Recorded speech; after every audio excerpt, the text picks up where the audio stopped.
បាទសួស្តីបងប្អូនសួស្តីបងប្អូនបាទល្មាជាការបាត់ដំបងជម្រាបសួរបងប្អូនបាទល្មាធ្វើម៉េចយើងធ្វើមានគុណភាពល្អពណ៌ល្អស្អាតល្អទុកបានយូរអត់ជាប់ទឹកអត់ជាប់អីវាល្អបំផុតបងប្អូនបាទហ្នឹងហើយបើសិនយើងទុកបានអត់បានយូរវាជាប់ទឹកអត់ផ្អែមអត់ស្រួយអាហ្នឹងហើយជាកំហុសរបស់យើងដូច្នេះយើងត្រូវទៅធ្វើវាមានគុណភាពទុកឲ្យបានយូរផ្អែមស្រួយឆ្ងាញ់ផ្អែមស្រួយឆ្ងាញ់បាទផ្អែមស្រួយឆ្ងាញ់ហើយទុកឲ្យបានយូរហ្នឹងហើយនេះល្អបំផុតល្មើបើបងប្អូនភ័យច្រើន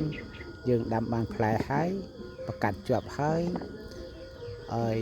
វាអត់ជ្រុះអត់ប្រេះតែវាផ្អែមអត់វាផ្អែមអត់សូវល្អហើយវាទុកមិនសូវបានយូរអានឹងហើយដែលជាបញ្ហាមួយសម្រាប់អ្នកដាំល្មើបាទហ្នឹងឯង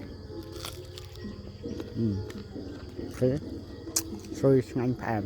បាទសូមអរគុណទាំងអស់គ្នាបាទអ្នកដាំល្មើជីលកាបាត់ដំបងទាំងអស់គ្នាបាទហ្នឹងឯងមកផ្អែមឆ្ងាញ់ស្រួយទុកបានយូរនាំចេញទៅក្រៅបានអានឹងគុណភាពល្អបំផុតបាទអរគុណ